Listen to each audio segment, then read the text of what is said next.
Someone posted this on Threads today, and the reality that tens of thousands of American school children are receiving corporal punishment in schools is what I think of when I see things like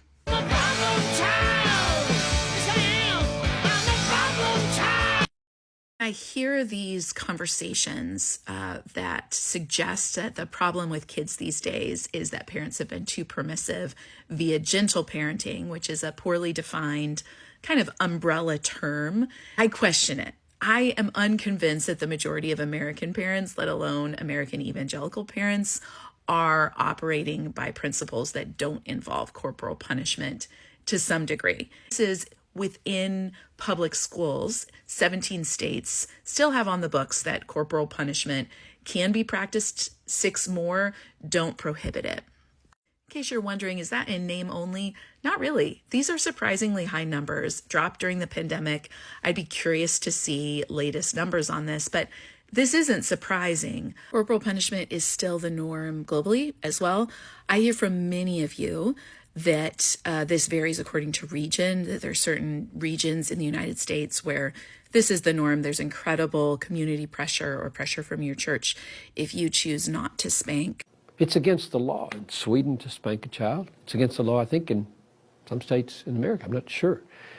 Piper is incorrect. It is legal in all 50 states.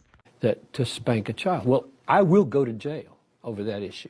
I mean, Talitha's almost to the point, she is to the point where I don't think in terms of spanking my 13-year-old daughter anymore. But I did when she was little. And I mean, I could give a whole theology of spanking here, but maybe boil it down to why does this person feel squeamish? And my guess is it's a wrong view. I agree with him that theological perspectives and views about God plays into Christian parents' commitments to corporal punishment often, but we're probably going to land on different sides of this argument. I have, I think, 4 highlights on Instagram now on the corporal punishment within Christian parenting. It is a thing in Christian parenting. It is a spine of Christian parenting. It is all over the place. And so if you're interested in more discussions about how theology plays into this, how it shows up uniquely in Christian parenting resources, check those out. Kelsey and I have done an Instagram Live kind of discussing Piper's view on spanking and obedience, but I spotlight it here because this very much is a live conversation for a lot of Christian parents. And it matters. This is back from the article I started with. Studies, as difficult as it is to attempt to study corporal punishment because of compounding factors of ways different behaviors are mitigated, studies consistently show that at best it's a neutral, on the whole it's a net negative that results in adverse impact on children and does not teach proper behavior. This is serious. 10 to 20,000 students required medical attention as a result of school corporal punishment. And what's normalized in schools, you better believe it's going to be happening behind closed doors as normative. And many Christian parents are in fact told to do this behind closed doors directly to avoid the notice of CPS.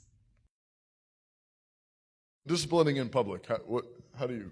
I wouldn't do it. Yeah. Not unless you want a pitched battle with Child Protective Services.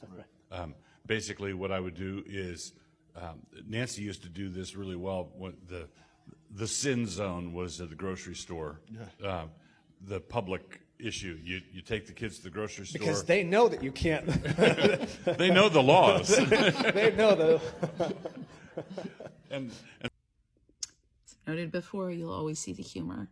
And it's quite revealing when a room full of adults, whether it's adults reflecting back on their own experience as children or adults talking about spanking young children, there's always laughter.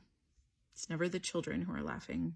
It's also worth noting who is more likely to receive corporal punishment. If you want to read more on this, I recommend the work of Dr. Stacey Patton. She has analyzed corporal punishment in Black American families in particular. She discusses the legacy of slavery and the impact that has had on Black family life. She's written a book. I recommend her work. Now, the NEA doesn't define what it means by disabilities, children with disabilities. So we're left filling in the blanks with that other demographic of children more likely to receive corporal punishment. But it's heartbreaking to think of children who, by whatever school metric, are defined as having disabilities, being more likely to be hit by teachers or aides or educators. And I do hear from adults who received late in life diagnoses of, for example, neurodivergence, whether that's ADHD or autism or some kind of sensory processing disorder, who reflect back on maybe receiving more spankings than their siblings did, or this being a very consistent part of their childhood because their parents perceived them as strong-willed or defiant or rebellious. And so I think this is something worth more study, more consideration of what happens when compliance becomes the end goal and there's an ignorance of disability, particularly in Christian parenting resources. As I've mentioned before, we see very little discussion of child development, let alone disability. What is the practical impact of that on some of the most vulnerable children? When I started this project, I never anticipated that I'd be writing and talking about the corporal punishment of small children so much. But the more I read and the more I research, the more convinced I am that it is a widespread practice in American evangelical homes. It's woven throughout so many of these resources and presented as normative.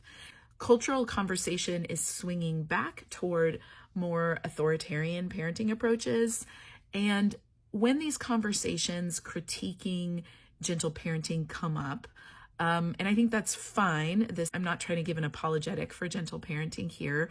All parenting methodology is worthy of scrutiny, particularly for Christian parents to consider whether something aligns with the way and teaching of Jesus. But when these conversations come up, I think it's worth asking, one, define the terms.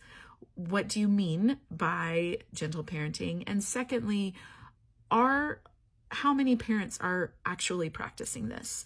Because I suspect that the majority of American Christian families are still practicing some kind of corporal punishment and spanking their young children.